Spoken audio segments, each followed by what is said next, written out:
आज मैं आपको मानव में जो अंतःस्रावी ग्रंथियां होती है उनकी स्थिति और उनके द्वारा स्रावित हार्मोन के बारे में बताना चाह रहा हूँ। मनुष्य के अंदर जो अंतःस्रावी ग्रंथियां होती है वो अपने हार्मोन को सीधे रक्त में छोड़ती है, इसलिए इनको नलिकावीन ग्रंथियां भी कहते हैं।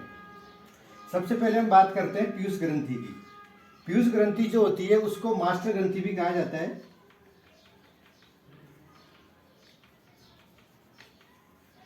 मास्टर ग्रंथि इसलिए कहते हैं क्योंकि ये अपने जो हार्मोन होती है उसके द्वारा पूरे शरीर की जितनी भी ग्रंथियां होती है उस पर नियंत्रण करती है। पीयूष ग्रंथि द्वारा स्रावित हार्मोन जो है वो वृद्धि हार्मोन होता है।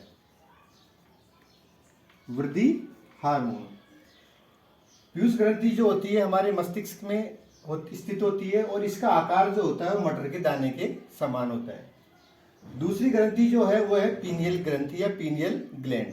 ये भी हमारे मध्य मस्तिष्क में स्थित होती है और इस ग्रंथि के द्वारा स्रावित हार्मोन मिलेटोनिन होता है। मिलेटोनिन हार्मोन होता है। मिलेटोनिन हार्मोन जो होता है वो हमारे जो नींद वगैरह आती है या सुबह शाम जैसे हम सोने का टाइम फिक्स होता है, उठने का टाइम फिक्स होता है, उसके हिसाब से ये उसको डिसाइड करती है। इसलिए पीनियल ग्लैंड जो होती है उसको हम बायोलॉजिकल क्लॉक भी कहते हैं। बायोलॉजिकल क्लॉक भी कहते हैं, इसलिए ये हमारे माइंड को हिसाब से सेट करती है। ग्लैंड जो होती है उसे हम बायोलॉजिकल क्लॉक भी कहते हैं, जिससे हमारा दिनचर्या जो है वो डिसाइड होती है। उसके बाद तीसरी जो ग्रंथि की बात करते हैं ये मुख्य ग्रंथि होती है। इसे थायराइड ग्रंथि कहते हैं और ये हमारे गले के अंदर स्थित होती है और इसका जो आकार होता है वो एच के समान होता है। इस ग्रंथि के द्वारा स्रावित हार्मोन जो होता है वो थाइरोक्सिन होता है। Thyroxine hormone. थाइरोक्सिन हार्मोन जो होता है वो हमारी उपापचयी क्रिया के द्वारा जो स्रावित हार्मोन होता है वो थाइरोक्सिन होता है। और थाइरोक्सिन हार्मोन जो है वो हमारी शरीर की जो उपापचयी क्रियाएं हैं, उपापचयी क्रियाएं जिनको मेटाबॉलिक रिएक्शन भी कहते हैं, ये जो उसका निर्धारण करती है थाइरोक्सिन हार्मोन। थाइरोक्सिन हार्मोन जो है उसके सीक्रेशन के लिए हमें आयोडीन की जरूरत पड़ती है, इसलिए हम नमक के अंदर आयोडीन युक्त नमक का सेवन करते हैं।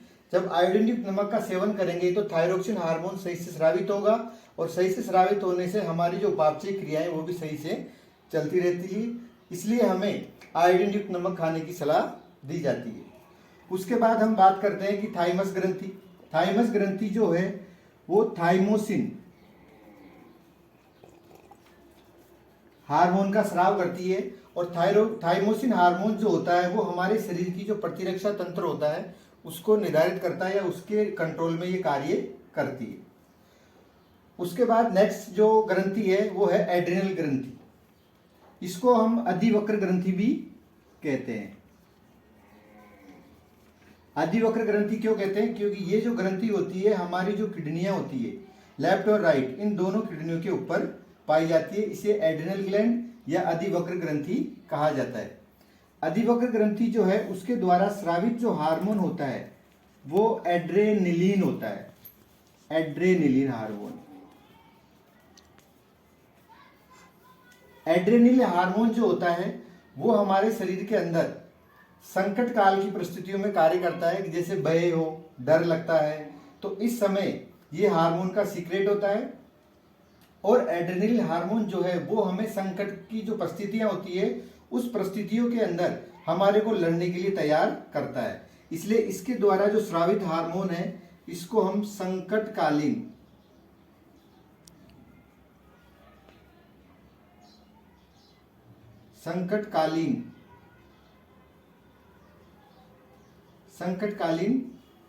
हार्मोन भी कहते हैं। एक अन्य ग्रंथि जो हमारे किडनी के पास में ही होती है या वक्र के पास में होती है उसे हम बोलते हैं अग्नाशय ग्रंथि। अग्नाशय ग्रंथि के अंदर जो रस निकलता है उसको हम बोलते हैं अग्नाशय रस। इस अग्नाशय ग्रंथि जो है इसके अंदर दो प्रकार की कोशिकाएं होती है। एक होती है अग्नाशय के अंदर एल्फा कोशिका और दूसरी होती है बीटा सेल्स। एल्फा कोशिकाएं जो होती है वो हमारे शरीर के अंदर रक्त के अंदर जो ग्लूकोज होता है उसका स्तर जो है उसको बढ़ाती है। अल्फा कोशिकाएं जो है वो ग्लूकोज का जो स्तर है उसको रक्त में क्या करती है, बढ़ाती है। और जो बीटा कोशिकाएं होती है इनके द्वारा स्रावित हार्मोन जो होता है वो इंसुलिन होता है। अल्फा कोशिका से ग्लूकागोन हार्मोन निकलता है, बीटा कोशिका से इंसुलिन हार्मोन निकलता है। ग्लूकागोन हार्मोन जो निकलता है वो ग्लूकोज के स्तर को क्या करता है, इंक्रीज करता है, मतलब बढ़ाता है। और इंसुलिन जो होती है वो ग्लूकोज के स्तर को क्या करती है, कम करती है, जिससे हमारे ब्लड के अंदर शुगर का जो लेवल होता है वो इक्वल बना रहता है, क्योंकि एक बढ़ा रही है और एक क्या कर रही है, बैलेंस कर रही है। इसलिए इंसुलिन हार्मोन इसके लिए जरूरी होता है।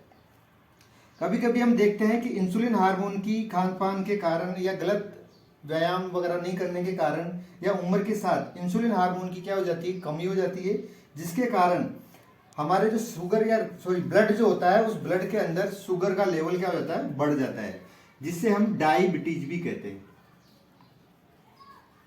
तो इंसुलिन हार्मोन की कमी से कौन सी बीमारी होती है, डायबिटीज। उसके बाद नेक्स्ट ग्रंथि जो है वो है अंडाशय।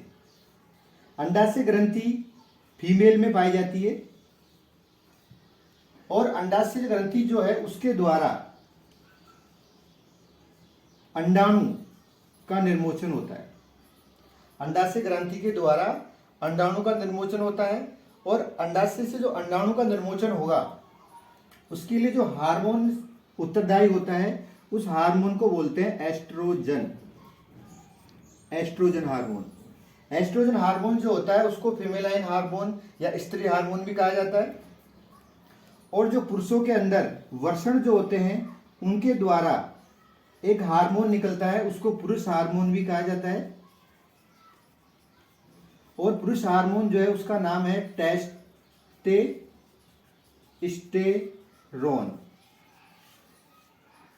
ये टेस्टोस्टेरोन हार्मोन इससे स्रावित होता है, जिसको पुरुष हार्मोन कहते हैं। अंडाशय के द्वारा अंडाणु का निर्मोचन भी होता है और इसके लिए उत्तरदायी जो हार्मोन होता है वो एस्ट्रोजन होता है। ठीक है, तो इस प्रकार से हम ये जो हमारे शरीर के अंदर ग्रंथियां हैं उसका एक बार दोबारा से देखेंगे। हमारे मस्तिष्क के अंदर पीयूष ग्रंथि होती है जिसको मास्टर ग्रंथि कहते हैं और इसके द्वारा जो हार्मोन निकलता है वो वृद्धि हार्मोन होता है। और पीयूष ग्रंथि का कार्य होता है शरीर की सभी ग्रंथियों के पर नियंत्रण करना। मध्य मस्तिष्क में एक ग्रंथि पाई जाती है जिसको पीनियल ग्रंथि कहते हैं। इसके द्वारा स्रावित हार्मोन मेलेटोनिन होता है और इस ग्रंथि को बायोलॉजिकल क्लॉक भी कहा जाता है। नेक्स्ट ग्रंथि है थायराइड। इसके द्वारा निकलता है थायरोक्सिन हार्मोन और इसका कार्य होता है उपापचयी क्रियाएं करना। और उपापचयी क्रियाएं सही रूप से चलने के लिए इसमें आयोडीन की जरूरत पड़ती है, इसलिए हमें आयोडीन युक्त नमक खाना चाहिए। उसके बाद हमारे हृदय के पास में ग्रंथि होती है जिसे कहते हैं थाइमस ग्रंथि। इसके द्वारा स्रावित होता है थाइमोसिन और थाइमोसिन जो है वो प्रतिरक्षा तंत्र का कार्य करता है।